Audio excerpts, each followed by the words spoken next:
So, hello and welcome back to another Original Voice Media podcast. We've got quite an impromptu podcast tonight. We're a bit half cut. We're at the Riverside in Sheffield with MAXO, or MAXO Sullivan, whatever you want to call yourself. If you want to introduce yourself, I won't say too much more. Hey, how's it going? I'm MAXO. I'm an artist from Australia, pop singer, songwriter. Do a bit. Came up to Sheffield just for the party. So. For the party, I love that. So we're just basically sat here drinking, chatting a bit of shit, and we have some fine Sheffield ale with us. Yeah. What are your thoughts? This is the first time you've ever tried cask beer. First time I've had cask beer. So I tried one before. I don't know which is which, but yeah, it's not too bad. It's like it works well. Do you know what? I completely forgot to note down which is which.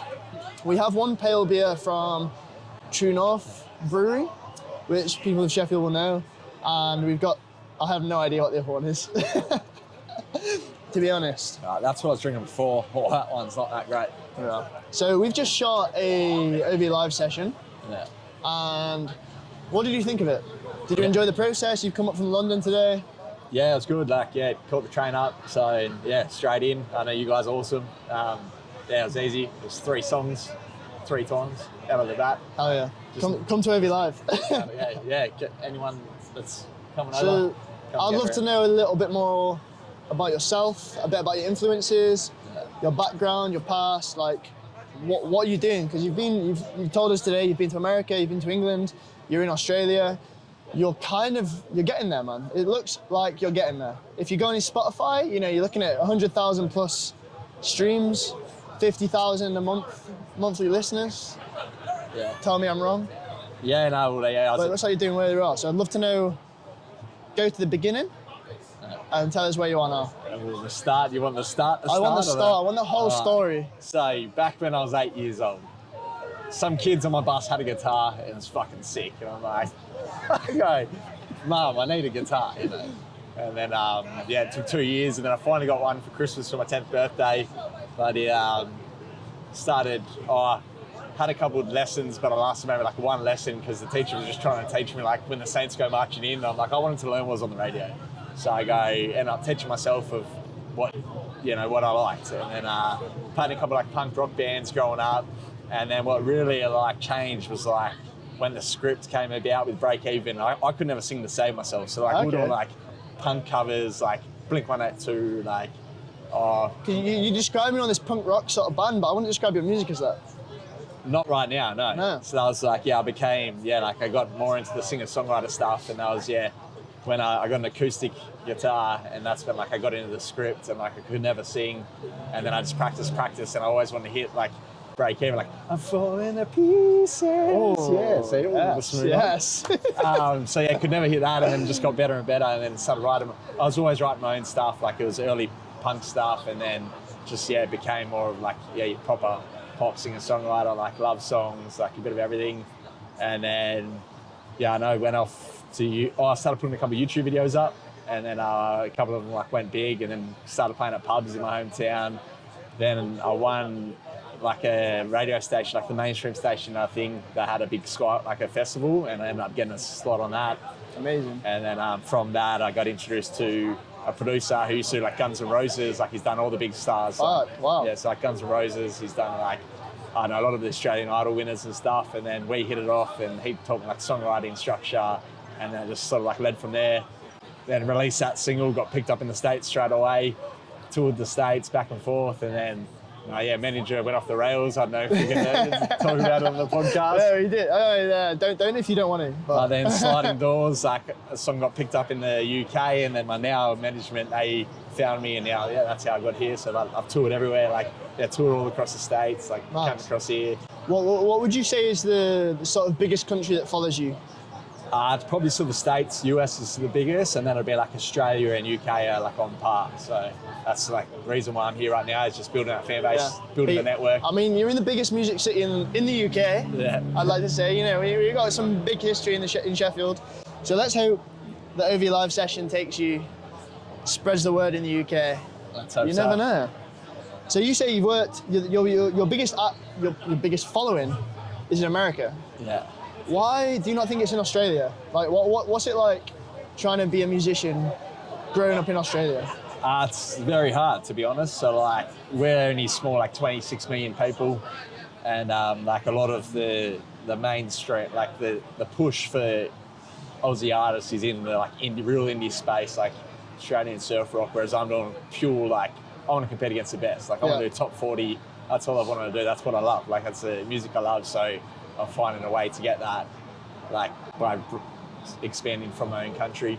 And like even I'm getting a lot of great commercial play in Australia as well with the top 40 like stations. Yeah. So you obviously you grew up born in Canberra. Yeah, born in Canberra. Born and bred. Yeah. And you tour a lot in Canberra. Obviously, Australia is very different to the UK. You can't just hop to Manchester. You know, you can't just go and do a gig in London. Like you travel from London today to come to Sheffield for a live session, which is 2 hours. It's not like that in Australia. So what is it like actually trying to gig in Australia? Do you have to stay in one place, or is it possible to sort of tour Australia? Can you do more pub gigs and have a bit of fun and just have a weekend in somewhere, or do you have to plan it a little bit more?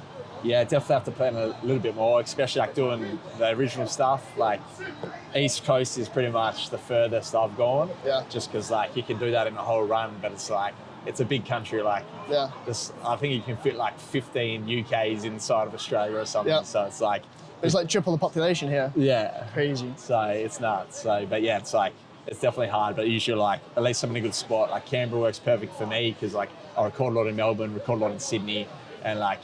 It's like a 3-hour drive to Sydney, a 6-hour, 7-hour drive to Melbourne. But I was like, you guys, when I came up here, like, oh, what? You just popped up? Yeah, I'm like, oh, it's a 2-hour train. So we're based in Sheffield, right? Yeah. And you've come from London, and usually to like UK people, that is huge. Yeah. Like a 2.5-hour drive to go and do something that benefits you is huge. Yeah. Like, so in a way, it's almost better for you. In the fact that you're quite happy to drive 3, 4, 5, 6, 70 hours for a gig, right?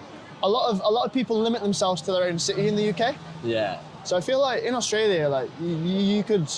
I mean, I'm not saying you're going to fly to Perth for a gig, like, but the East Coast is packed.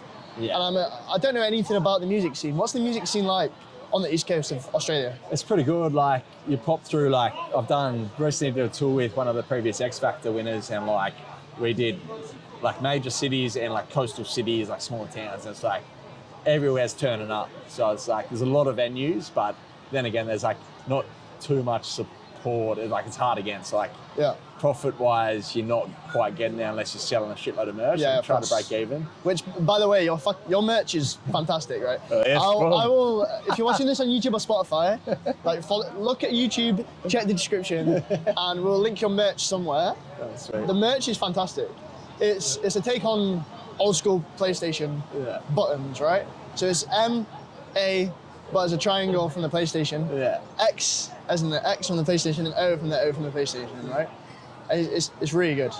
Yeah, well, it's like I never try to make it like that, but it just happened. Like there's 3 letters that are in the same symbol. It works a treat. Like there's no other name that could work that well with that merch. Yeah. So I think you've got a good niche there. Yeah. What's next for you? So you're 31? 31. 31. You're making waves, but it's quite. Forgive me for saying, it's quite late for a musician to start, and it's quite late for a musician to go big. So what's your goal? What's your plan? What's next for you? Yeah, well, sort of like I've always thought, like, you know, it's getting better these days. You can make it bigger later in your life. Whereas like I first started touring the US and all that when I was 25, so I was like prime. Yep. And then like now I'm getting more and more like stuff is coming my way, which is huge. So like there was a point there, like during COVID times, where I like almost didn't come back, and then I got picked up. Like a few things happened. Like I got to sync with ESPN in the States, and like everything. Like I'm just honestly just want to keep writing good music and like push that further, and like both the space and obviously the tour space as well. So like I'm here right now doing a lot of industry stuff, networking stuff, and then it'll lead to more, come back over more shows. Like, I think I don't know, like they always say, you know, you got to do it when you're young, but I think like you get smarter as you get older, and like the amount of miles in my legs and like the experience, like it's cool. It leads to like so much more ventures. So. That's quite inspirational, to be fair. But obviously, me and Jordan, we're 27. Yeah. So we're really just Young pups. just starting. Yeah. Yeah, but you say that, but you've been doing music for a while. Yeah. We've not really done anything like this in our lifetime. So we're starting fresh at 27, and a lot of people they're settled into their lives at this age. You know, they're settled, they're getting married, they've got a house already, and I'm like, you're 27, man. Like you have so much time. So a lot of people, I think, in the music industry, 31 could be classed as probably quite old. Right? You look at Olivia Rodrigo and fucking all these people that are coming through it, 16, 17, 18. Like, do you still think? I mean, you look at older people as well. You look at Adele. She came through quite old, right? Yeah. There's still a market for your sort of 30+ musicians to start and come through, right? Oh, 100%. And like a lot of like, you're going to touch on inspirations as well. A lot of my inspirations are still going to the top of the game. So like you look at Maroon 5, One Republic, like they've been around forever. They're still going to go. Like Coldplay, like they're still the top of the game. And it's like, I'm just, you know, taking that time, that gradual. I don't think, honestly, when I look back, like when I was 25, I was not ready to be doing the things I'm doing right now. I go, like I was still young, naive, like I've had a lot of life come my way since, and I've learned a lot. And like, I think it takes a lot of time for musicians too, right? Because I think you can realize at a young age, you know, you have talent. Yeah. You can sing, you can play, you're good at music, you understand music, but then there's the whole marketing side and the whole social media side, and it's the whole, how do I make money from this? Like, how do you transition from, you know, you're enjoying music and you're having fun and you're gigging to, actually, I want this to be my career. This is all I want to do. How do you transition from this to this? Like, how do you transition from, you know, not doing much to this is my full-time job? Yeah, no, I know exactly what you're saying. And that's like, as you grow up, that's like, it's a business now. So it's like, before it was like, fuck yeah, this is the party. Yeah. And I'm like, and I partied a lot. It still is a party. It still is a party. But I've partied a lot. And like, wore some war scars from that too. So it's like, I haven't been drinking as much as I used to back in the day, but it's like, now it's like, I'm good at this. I know what I'm doing. How do I make this more of a business? Like what you're saying. So that transition's hard, but it's like you find your way and you like work your way into more like expansive roles in the industry rather than just like party and touring and like. So you wanted to go more down the route of like producing, making music for film, more corporate work, or you wanted to stay just having fun, gigging? Probably for me, like songwriting is my favorite part of the whole thing. So like I'm pushing more songwriting side. I've been learning a lot more of like TV and film stuff. And like I still love the tour, but it does get hard. And as you say, like I just did get married and I got a house. I didn't even know. You know, I've not even noticed this wedding ring, man. So now you don't want this interview. I saw you eyeing me off. No. Oh, shit. I was like, honestly, like today I was saying to Maxo, like how blue his eyes looked. Yeah. during the live session earlier, I was like, damn, like, this guy is very attractive. He's tall, he's always 6'2", but I mean, congratulations to your wife. Yeah. So. Yeah, she's a lucky lady. But yeah, no, I go, because I took a step back originally, and I know that like I love songwriting is my favorite part of the whole thing, like, and doing like, and I don't need to be away too much because like I love, like I was saying to you guys before, I had a massive night the other night. I was like, okay. Like, still loves the shash. Yeah. But the next day the hangover's killing. I'm like, I just can't. Like when I'm touring in Australia, I can be at home like that over, and you know, back with my dogs, back with my wife. Yeah. But. So oh man, I didn't even know you were married. I'd prepped some more questions if you were married. So have you met quite young? And then what's the support been like for her? And I mean, tell me a bit about your wife, man. Like, oh, she's great. She's like complete opposite. So it's like she's a primary school. He's just teacher. saying this because he's on video. Yeah, I'm gonna call it out. Like just like grounds me like a great, I don't know, base. I guess she's like. Oh fuck! I forgot what I was going to say because I was like something in my vows you were saying before, and it'll come up. You don't remember your vows, is what you're saying? No, I remember my vows, but there's something you were saying, and I was going to say, I got it. I said in my vows they go, fuck, it was. I didn't think I could have it all, but I can be a rock star and like, yeah, like Fuck yeah. have a lovely Have you life. put this down in a song? No, I don't know the song, but it's in my vows, but maybe in a song. I feel like you have to. But it was like, because I was always like, when I was starting out, because I was always touring, always out, I'm like, nah, I didn't want a proper relationship. Like, I couldn't, like, you can't do that, it doesn't work. And I'm like, what I've learned now, like, I'm married, and I go, you can have it all.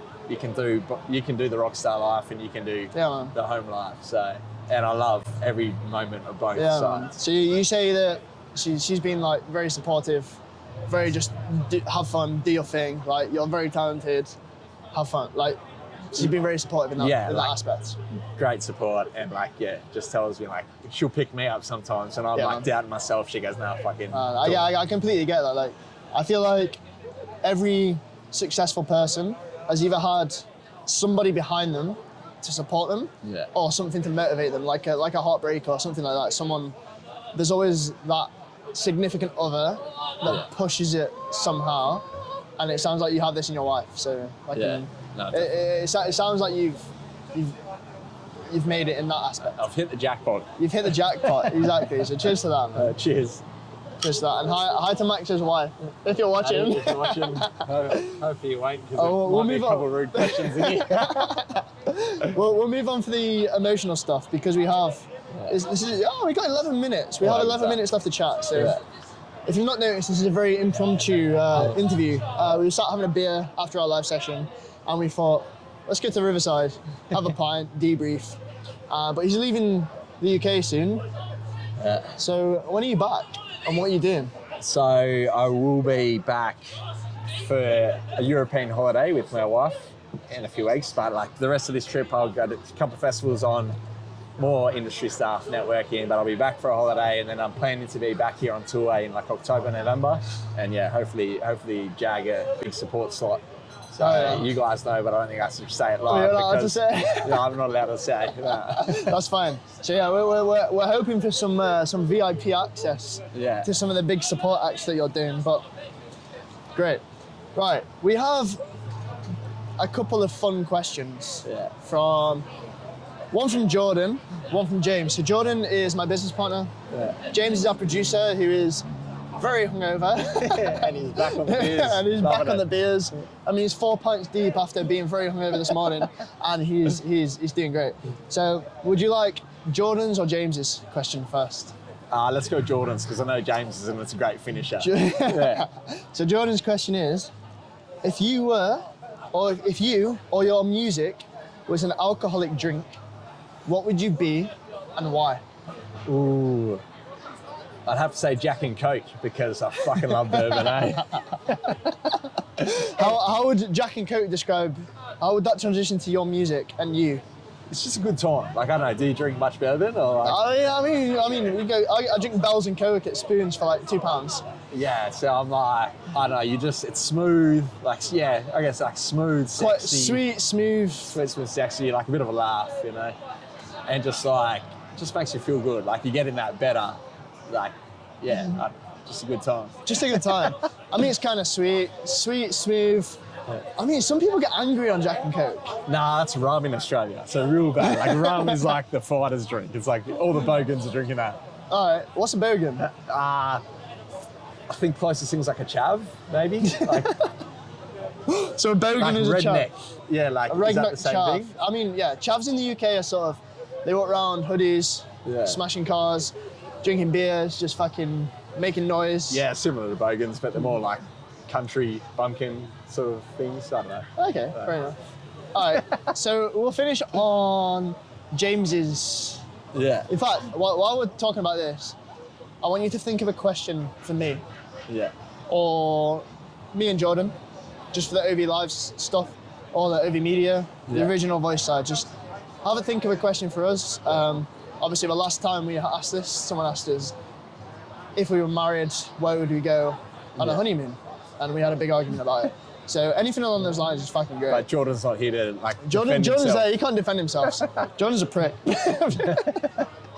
So James has a question, and all I have noted down, I feel like this is a bit of a bromance thing brewing here, but Have you got any Elvis stories? Yeah, I do. So like we're having a chat before because like how did it come about? And I was like, I told him about like all my US tours and stuff like that. And I go, oh, you guys were saying like, because you saw Pele kick a goal. Yeah. Yeah, like what's your story? And I go, I don't know, but it's a cool thing. So like, I slept in the same bed as Elvis slept when I was out recording in Nashville. And then I go, I had sex in that bed too. That's fucking pretty cool. So you had sex in a bed that Elvis has been in? Elvis has been in. So like the label I was recording with out there's a dungeon, like apartment dungeon, and they put me in there. And I was like, yeah, it's pretty cool. Elvis used to sleep there. And then I was sorry, mate. Smashing some bird. And I was like, that's fucking pretty cool. With your wife or? Not with my wife. Oh, no, shit. This is before. I'm sorry, your wife. So, did it feel better? Did you like know this before? Did I know like Elvis? You were like, this is Elvis's bed. I'm gonna put in like extra work because it's Elvis's bed. I think so. Yeah. I'm like, and I'm pretty sure I told her as well. I go, it's fucking sick. Oh man. So you've been to, obviously you've toured America. In fact, what's your favourite place to tour? If you could only go back to one country, you could only have like a music career in one country and you had to live there, where would you go? I think it'd still have to be the States. The States? Yeah, I do love like England. I've loved it so far, but yeah, just like, it's crazy. Like if you've been there, it's like every state's a different country and just like, I mean, yeah. America's got like what, like a I'm gonna chat shit here, but like 700 million people? I think like 400 or 500 million, but like, yeah. And it's obviously, as a musician, it's way better to promote yourself in America. Massive market. Compared to Australia with a small population and a number of small cities, right? Yeah. Like if you blow up in America, you blow up in the world. Oh, 100%. Yeah. So do you think that's your target in future? Yeah, I will be, like more and more, I'll be getting back there. So, and that's like a lot of my stuff's hitting over there at the moment, which is cool. And like I've had a lot of great meetings, but both like, I know I just got to be UK, US, like it's where music's made. Like all my favourite bands, a lot of them are from the UK and Ireland. So like, you know, I've noticed actually chatting to you, you've got a lot of inspiration from Ireland. Oh, yeah. And I don't know why. Why is that? I think it's just like the emotion in the music. I think that's where I like to connect as well. It's like, it's real. Everything's real. And like, they've just grown up in the outskirts of middle of nowhere. Yeah. Similar to yourself, if I'm wrong. Yeah, like pretty much. Like I grew up in the country, and like, you know, it's like tough slog, I guess a bit. Yeah. I've had good times, bad times, but just I don't know, the feels and like real situations in all the music, and it's like there's so much great music that came out of the UK and Ireland, and it's like you got. I remember, I wish I went to the festival. There was like U2 playing, Snow Patrol playing, and the Script playing in Ireland. I was like, fucking sure. And you got like picture this now, they're killing it, and then you got like Ed Sheeran out of here, like everyone's. I think a lot of the sort of folky country, not even American country. Yeah. I feel like there's a new genre coming out, like UK or European country music. Yeah. Is sort of, I'd put Ed Sheeran under that. I guess it comes under the line of folk music. Yeah. Like, I mean, Passenger back in the day. Right, he was huge. Frank Turner, if you know him. Yeah. If you don't, just check him out. And it's that sort of music, emotional. A lot of the time it's a soloist with a guitar and they're just telling their story, and it seems to work. And that seems to be you. Yeah. Yeah, soloist, guitar, but you've also duetted quite a lot. Yeah. I've been through your Spotify. You've got a lot of not sad songs, but love songs. Yeah, love. But you've also gone on the route of house, techno, drum and bass, and they seem to be your biggest songs on Spotify are because of the pop, like the drum and bass, the techno, the electronic, Like why? I know, it's just like, I know, they just went for, well, they're more like, they'll hit the mainstream stations as well, because like getting the like more pure stuff, the acoustic stuff out there, it still goes all right, but it's like, I don't know, well, I do love pop, so that's like that's my hidden little, hidden little, whatever you call it. So we're picturing a life now. Yeah. We are 2 years, 5 years, 10 years into the future. Yeah. Where do you picture all of these? In 2 years, where are you? 2 years, I'm touring with the biggest bands in the world if I've not made it that far, or I've got a lot of TV and film things. 5 years, we'll probably have kids by then, so I want to be like a stay-at-home dad, but still when I have to. And then 10 years, yeah, like retirement, like maybe a coast house, like just relax, I don't know, have a normal life. Okay? Yeah. I think most people wish for that. Like, I don't even think I ever want to be as big as like Taylor Swift or something like that. Yeah. It's just fucking too much. So you want to be at a stage where your music's making money, Yeah. and it's making sort of, you can sit at home and the money's coming in, Yeah. but you don't want to be at a stage where you walk down the street and people are screaming. Yeah, I think so. I've had a taste of the full crazy like Yeah. life, and I'm like, okay, it's just hectic. I go, I know I'd love it at 25. Yeah. Sometimes you want to rest, and I like look at us right now. We're in a pub. No one's coming up annoying us. Exactly. We're just having a good time. Like, and I just like genuine people. Like my biggest trait that I think I love is like I love meeting people like yourself, and just like having a beer. I speak to Jordan a lot about this, and I feel like people who are successful, not necessarily successful, people who are happy working a creative role are usually really good at networking. Yeah. They're really good at chatting to people, they're really good for just, like we are sat having a pint right now with me, Jordan, James. Yeah. So me and Jordan are friends since college. James is our producer who's hungover. He was a bit quiet at the start. He's come out of his shell massively since. Yeah. He's just sat chatting shit. And then we've got another guy. I don't know, what's his name? I can't remember his name. But we just sat chatting shit, having a beer. Like, networking is so key in this industry. Yeah. And I say this industry as if video and music is, I feel like very similar. Yeah. It's completely who you know. 100%.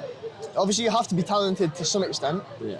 and you have to know what you're doing. You have to be confident, but you have to know people as well. Oh, 100%. Like you're obviously in with a few producers and a few agencies.